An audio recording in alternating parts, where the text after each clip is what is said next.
महाराज जी, आपके चरणों में कोटि कोटि प्रणाम। राधे राधे। महाराज जी, मैं आपसे पूछना चाहती हूँ कि मेरा स्वभाव शुरू से ही कम बोलने वाला रहा है, जिसकी वजह से मैं सबकी बातों को दिल से लगा लेती हूँ, फिर मेरा मन बहुत दुखी होता है। आप कृपा करके कोई नहीं ऐसा तो उपाय कम बताएं। बोलने वाला स्वभाव तो बहुत बढ़िया होता है, लेकिन दूसरे की बातों को अपने दिल में रखने वाला स्वभाव ये अपने दुख के कारण बनेगा, अपना दुख का कारण बनेगा। अपने को ऐसा चाहिए कि अपने काम की बात, अपने धर्म की बात तो हम पकड़ लें, इसके बाद जैसे चिड़िया चहचहा रहे हैं ऐसे, जैसे हम कभी कभी होते तो जो बच्चे सेवा में होते हैं उनका बात की, महाराज जी आपने सुना, तो उनका सच्ची बात बताया, क्या कहा हमें पता ही नहीं चला। तो उनका क्यों, आप तो यहीं बैठे थे। तो हम कहा हमें बस आवाज भर सुनाई दे रही थी कुछ कह रहे हो, क्योंकि हम अपने काम में लगे हुए थे।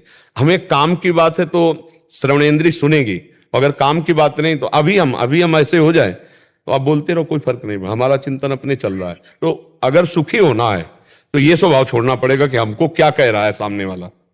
हमारे काम की बात है, धर्म की बात है, तो हम उसकी बात मान लेते हैं, सुन लेते हैं। और हमारे काम से बाहर की बात है तो बोलते रहो, आपका मुख है, आपके विचार है, आपका जीवन, उसे हम अपने हृदय पे नहीं लेते। और कम बोलना ये बहुत अच्छी बात है, कम बोलना अच्छी बात है। जब बोलो विचार करके बोलो, नहीं मौन रहो, नाम जप करो, पर दूसरे की बोली हुई बात अपने हृदय में मत लाओ, नहीं तो आप दुखी होते रहेंगे। संसार अपने स्वभाव से विवश है, जैसे आप अपने स्वभाव से विवश हैं। अब वो स्वभाव उसका मान लो तमोगुणी है, स्वभाव उसका प्रतिकूल बोलने का है, स्वभाव है उसका उपहास करने का, वो जब बोलेगा आप दिल में ले लेंगे, आप दुखी हो जाएंगे। तो ये स्वभाव तो ठीक नहीं है, इसमें तो बहुत परेशानी आ जाएगी। इसलिए बहुत अच्छा स्वभाव रखो कि मतलब की बात तो सुन ली, जो धर्मयुक्त है, जो अपने कार्य लायक है, बकाया छोड़ दिया।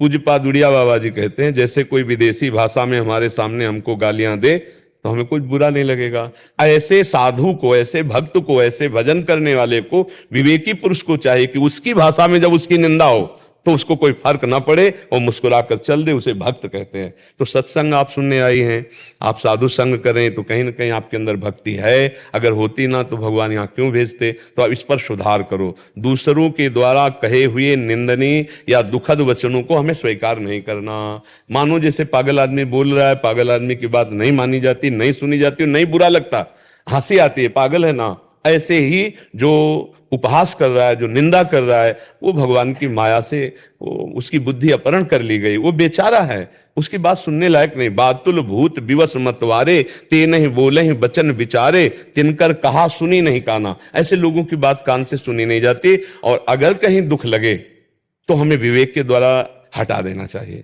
नहीं तो वो उसके प्रति द्वेष हो जाएगा, उसके प्रति घृणा नफरत बन जाएगी, तो हम और जलेंगे एकांत में बैठे हुए। अध्यात्म इन्हीं सब दुखों से बचाता है। तो स्वभाव बहुत बढ़िया है ना बोलने का, लेकिन स्वभाव में ये बहुत गलत है दूसरे की बात अंदर ले लेने का। इसको काटना चाहिए विवेक के द्वारा, नहीं तो फिर इसमें ज्यादा अगर डूबोगी तो परेशानी आ जाएगी, मतलब बुद्धि का डिप्रेशन में चली जाए कि जिसको देखो वो हमको कटु वचन बोलता रहता है, जिसको देखो हमें सताता रहता है। आप बार बार ऐसा अपने मन को विक्षेप से युक्त कर लेंगे, तो इससे बचाइए आप। प्रसन्न रहना सबसे बड़ी साधना है, मुस्कुराना।